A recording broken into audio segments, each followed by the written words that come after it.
Hello y'all on YouTube, this is Rob from Rob's Nerdy Knives. I was asked to do a little video on some of the button lock knives and maybe compare them to some of the Penguin knives that came out from QSP. So here we are. As you can see, we have the three Penguin from QSP here, and then I have a CJRB Pyrite button lock, and then I have the Kizer Lieb M button lock. That's a new one. And then there's the new exclusive from Knife Center, the Kizer Gemini, a Ray Laconico one, button lock. And then we have the Vosteed Thunderbird button lock. And then, of course, we have the Spyderco. Technically, it's a button lock, but it's really a compression button lock kind of thing. But those are the knives that we'll kind of compare today and talk about. So we'll start off with this Penguin right here. This is the Penguin the QSP Penguin Mini. And as you can see, this is in 14N 28C. Excuse me, I think I just did that wrong. Yeah, 14C 28N steel. You can see that right there.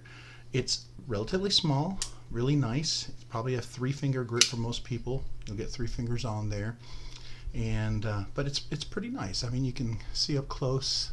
This is the G10. Looks like a kind of a shredded G10 black and red or something like that. Almost looks like carbon fiber with the way it reflects, but it's really nice. And deep pocket carry clip, and this particular deep pocket carry clip goes behind the scales that are on the outside. It's a liner lock, but still has really good action, as you can see.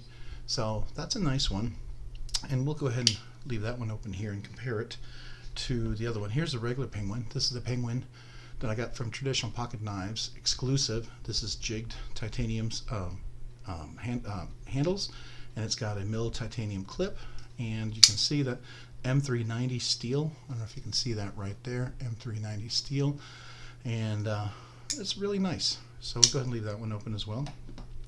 The next one we have here is the QSP Penguin Plus, and I got this one from White Mountain Knives. This is the one that actually is also a flipper, so you can actually do the flip on this one, as you can see. So there we go. That one's nice. And then we have the Pyrite from CJRB. This is the steel one, the black one, which is really nice, very budget friendly. As you can see, you can get up pretty close to that one and see. Now, if you're comparing sizes, we'll compare some more similar sizes here in a second. Now, this is the Kizer Lieb M, and you can see that right there, Lieb M. They have a smaller version, but this is the brand new button lock, as you can see right there, and it works really nice. So let's do a little close-up of that one. I can see that. This is a larger one than the small Lieb M, so this might be a possibility if you like Wharncliffe or sheepsfoot kind of blade. This is the Ray Laconico Gemini button lock. This is really nice as well. Button lock works really great. This is, as you can see here, 4V steel, so that's CPM 4V steel. That's the little, kind of a nice little extra feature there. This is the black linen micarta. I like that look. It looks almost little zebra stripes. And that's a pretty nice sized one. And here's the Vosteed Thunderbird. This is the Topo G10 black and red. And it is a button lock, but it has multiple deployments, so you can do a whole bunch of things with that. But we'll go ahead and compare that. This one's probably the longest or the largest one of all of them right here. So that may, you know, if you're looking for something smaller, may not be one of your knives to consider. And then of course we have the Spyderco Smock. That's a classic. You can get that. This has the orange fat carbon scales on there, but still very nice. And it does do the button lock, you know, spidey flick and all that good stuff, as you can see. And we can kind of compare those. So you can see the sizes here. And I think if somebody was really more interested, probably put this one over here, this one over here. That would be comparable. This is really small, so I will tell you that that would probably be over here by itself, one of the smaller ones. We can kind of compare these to these right here. If we stand them up perfectly straight, we can sort of see that, I think. And then we can compare this one over here. And then these guys are going to be probably more comparable over here, like this. So we'll put that there. All right. So as you can see, we'll put the little guy right here. definitely smaller, much smaller than the other ones, but these guys are pretty close in comparison, I would say, right here. These three, these four. So if you like that, you can definitely see the size comparison between the two. Here's the Penguin and the CJRB. We'll get those guys up close here. And you can look here. One is definitely a difference in price. If they are coming out with traditional pocket knives with this jig titanium, and of course they're going to have these at lots of different sites, but this is really nice, but this is going to be $129. So if that's the, price wise, you don't want that. There are much cheaper versions of the Penguin, but same size, so you can at least get a comparison of the size wise. And they have some of these in 14 C28N or even 154, so some good prices there. This is around 50 bucks, maybe 55 or whatever, I think, in some places. And then this one right here is about 80. And I got this one from White Mountain Knives. Really nice. I really like this one a lot. Just got it in, so I haven't really had a chance to do much with it. It's black micarta 154 CM steel, so that's really a good quality steel, I think, for the price that you get. Nice and sharp. So Buttonlock, definitely a flipper. It has a little, it does have some jimping on the flipper, so that makes it nice as far as that's concerned for comparison. And then you have the Ray Laconico Gemini. And traditionally this was a liner lock, but this is really nice with the button lock. That works out really well as well. So, and you can kind of see these two guys, compare them in size, if you will. So now you're looking at like 81 bucks, and you're looking at like $119 for something like that.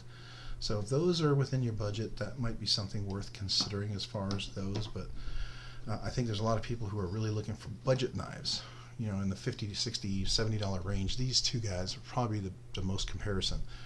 If you get the cheaper version of the QSP Penguin, it is going to be a liner lock, and that liner lock will be very similar to what this is, like this guy.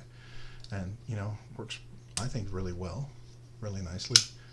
So easy to forward flick and reverse flick as well, even for the small one. So I like that a lot. And then the same for this one here, obviously, with the, if you get the steel one, that's definitely going to be a frame lock. And then here's just straight up button lock, but this works really nicely, I think. You definitely can see that, and works really well. As far as I'm concerned, it's very fidgety, quite honest with you. And it flicks open real nice just with the button lock as well, so you can obviously do that really well. Same with the Kizer Lieb M, as opposed to just the Lieb, right?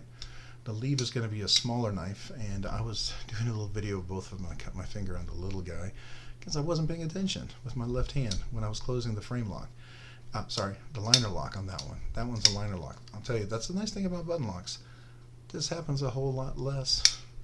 So button locks, something definitely to consider if you're a little concerned about doing this. This right here happened from having two knives in the hand and flicking both at the same time and not paying attention when my dog made a noise behind me during the video. Yeah, my mistake. But it'll heal up well because it was a clean cut, and it'll seal right up, and hopefully this Band-Aid will be gone in a couple of days. Anyways, so this is definitely a nice one. I love the action on this. It was so smooth when it first came in. I did have to switch out the washers on this one because it wasn't quite centered. Likewise with this one. I had some skiff cage ceramic ball bearings. I put that on here, the washers, and made this beautiful. Just really nice. Still dead center, works really well, but I think I'm going to really enjoy that. Of course, this is always a favorite. Had this forever and even upgraded the scales.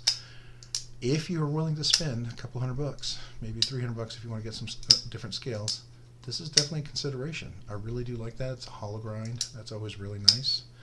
And then, of course, if you're like the QSP Penguin and you're not sure, this is an upscaled version of it, right? This is the one with the 20 CPM 20 CV titanium scales. This is going to be like 170 or whatever, but you can get some of these for like $100 or so, I think, with this cheaper steels or whatever. So look out for that. Definitely something worth getting. But the action is just ridiculous on these guys. I do like these a lot. So, anyways, something worth comparing. But just here's a little comparison if you're looking for the size difference between the two. So you can see that definitely the handle is a little bigger and the blades, is definitely a little bigger. There's a good comparison, about a half an inch to a third of an inch in the blade at least. The stock is much thicker as well, so it's a sturdier blade, as you can see here as well. And the handle is a little bigger. So those are some comparisons that might make your decision a little easier for yourself. And if you get in on the Vosteed, if they come out with more, this is a new one. I really like this because it has so many multiple deployments. This was about 129 bucks. And when they do have more, I definitely would recommend this knife because you can front flip it, you can flip, just regular flip it, you can Spidey reverse flick, as they call it, the Spidey hole. It's not really a Spidey hole because the Spidey hole is round like that. But this is really nice. I really do enjoy that. And you can, of course, do the button lock. That's what I always like about the button lock.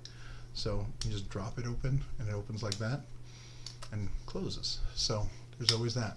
And if you can see, it is very slightly a hollow grind. It's not a very deep hollow grind, but it's definitely one. And that Topo red and black G10 is pretty nice. I like that. Deep carry clip. I do like this backspacer right here. This is definitely a backspacer right here with the copper. That's really nice. Yeah, so anyways, those are your alternatives. Hopefully this was helpful in comparing the sizes, looking at it. I will tell you, you know, it all depends on your hand geometry, what you like to do, how you like to fidget. I do like this one a lot. Matter of fact, I like this so much, I ordered a different version of this one. That should be coming in hopefully this week. We'll do a little comparison of those two, but this is great. It's super friendly, not expensive. Definitely can be a beater knife you can leave in the car or whatever. A work knife, has a forward choil you can get up on. There's a lot of benefits with this, which is really nice, right? This one right here has definitely got nice micarta scales, contoured, really good grip. You can't really choke up on it. That's the only thing on this one. It's not really choke up friendly. There's no jimping to hold you there. You could, you know, slip and cut yourself, but the jimping on the blade is really far up, so you can really do a nice push cut like that. If you're trying to do a deep cut into a rope or a box or something, you've got to push hard.